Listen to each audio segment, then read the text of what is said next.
Pasca bencana banjir dan longsor yang melanda Provinsi Aceh, hingga saat ini sejumlah kecamatan masih terisolir dan terendam banjir. Sejumlah infrastruktur jembatan putus dihantam banjir, sehingga jalan antar kota antar kabupaten lumpuh total. Berdasarkan data pemerintah Aceh Utara, 90% wilayah kabupaten yang memiliki 27 kecamatan lumpuh akibat banjir. Banyak kerusakan terjadi, seperti kerusakan infrastruktur, permukiman penduduk, serta fasilitas umum. Selain itu, banjir juga menyebabkan jaringan listrik dan komunikasi di wilayah Aceh Utara masih padam. BPBD Aceh Utara menyebut korban terdampak banjir hingga 119.830 orang, sementara 107.305 orang mengungsi. Sedangkan korban meninggal dunia mencapai 78 orang dan 51 orang masih hilang. Dari Kabupaten Aceh Utara, Armia Jamil, iNews melaporkan. Pemirsa, ribuan rumah di Kabupaten Gayo Lues, Aceh hanyut disapu banjir bandang. Sementara itu sejumlah daerah terisolasi sehingga bantuan disalurkan melalui jalur udara.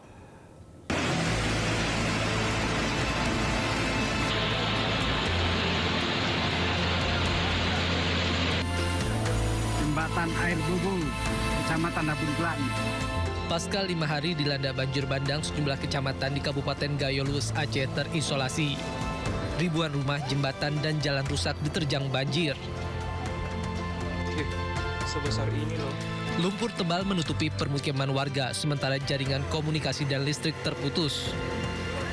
Sedikitnya 10 kecamatan terdampak dan sebagian di antaranya terisolasi. Pemkab setempat terus berupaya menangani situasi ini. Distribusi bantuan pun dilakukan menggunakan jalur udara. Untuk rumah penduduk, rumah warga, itu totalnya 2.286 rumah yang terdiri dari 1.561 rumah ini hanyut karena dibawa oleh arus sungai. Kemudian sisanya adalah rusak sedang dan rusak ringan. Kemudian selanjutnya untuk akses jembatan di seluruh wilayah Kabupaten Gayo Lues yang rusak itu totalnya 41 jembatan. 28 kabupaten dan kota di Aceh terdampak banjir dengan korban jiwa mencapai 96 jiwa. Dari Kabupaten Gayo Lues, Aceh, Medi Arjuna, iNews melaporkan. Banjir bandang yang melanda Kabupaten Pidi Jaya Aceh membuat puluhan bangunan sekolah ikut hancur diterjang derasnya arus sungai. Bahkan sebagian sekolah tertimbun material lumpur setinggi lebih dari 3 meter, membuat aktivitas belajar mengajar lumpuh total.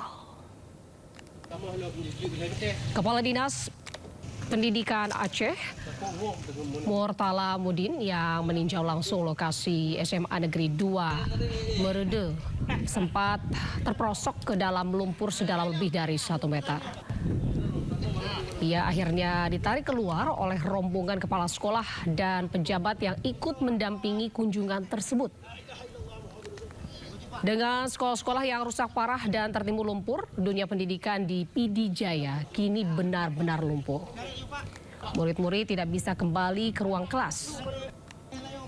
Sementara pemerintah daerah bersama dinas terkait tengah berupaya mencari solusi darurat agar proses belajar mengajar tetap bisa berjalan meski dalam keterbatasan. Kita akan berkoordinasi dulu dengan pemerintah daerah dan dengan PU tentang bagaimana kita mengkondisikan. Karena ini memang terletak di pinggir sungai yang daerahnya memang setiap tahun banjir. Tapi tahun ini tidak kita perkirakan bahwa tertindam lumpur bawaan banjir bandang yang kira-kira lebih kurang 3 meter sudah tertimbun. Jadi memang fasilitasnya sudah hampir dia dikatakan tidak bisa.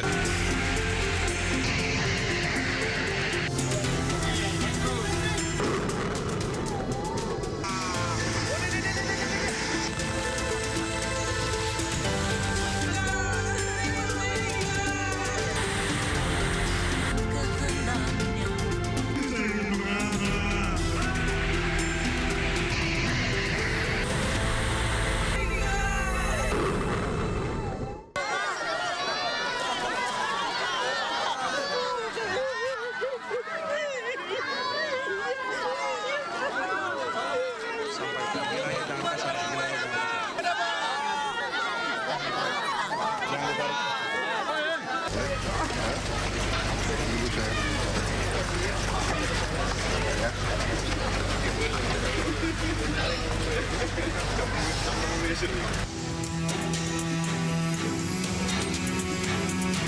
Presiden Prabowo Subianto mengecek distribusi bantuan serta dapur umum di posko pengungsi Gor Pandan, Tapanuli Tengah, Sumatera Utara, Senin pagi.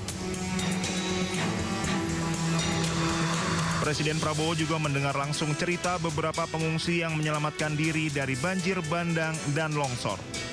Gedung Serbaguna Gor Pandan telah menjadi posko pengungsi sejak hari pertama banjir bandang dan longsor yang menerjang sejumlah daerah di Tapanuli Tengah pada pekan lalu. Di area sekitar Gor Pandan, dapur umum dibangun untuk memasak ribuan porsi makanan untuk para pengungsi. Presiden memastikan setiap langkah darurat telah ditempuh pemerintah dan distribusi bantuan telah menjangkau seluruh masyarakat yang terdampak banjir bandang serta longsor. Sekarang prioritas bagaimana bisa segera kirim bantuan-bantuan yang diperlukan, terutama BBM yang sangat penting. BBM tadi yang dilaporkan ke saya yang sangat penting. Ada beberapa desa yang terisolasi, insya Allah kita bisa tembus. Listrik sebentar lagi saya kira bisa dibuka semuanya.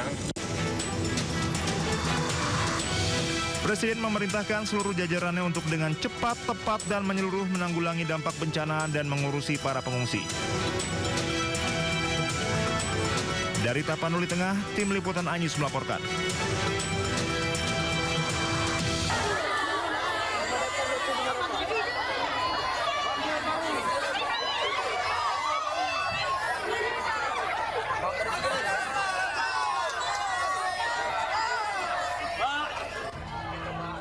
Usai meninjau lokasi banjir bandang di Tapanuli Tengah, Sumatera Utara, Presiden Prabowo Subianto bertolak ke Medan dan Aceh untuk meninjau lokasi terdampak banjir dan longsor. Dalam kesempatan itu, Presiden Prabowo menyebut penyaluran BBM di wilayah terdampak banjir dan longsor di Aceh, Sumatera Barat, dan Sumatera Utara menjadi prioritas. Di kesempatan yang sama, Presiden Prabowo juga menyebut saat ini masih ada beberapa desa yang terisolasi karena akses jalan darat terputus pasca bencana. Ia menyebut seluruh tim gabungan terus berupaya membuka jalur yang terputus. Sekarang prioritas bagaimana bisa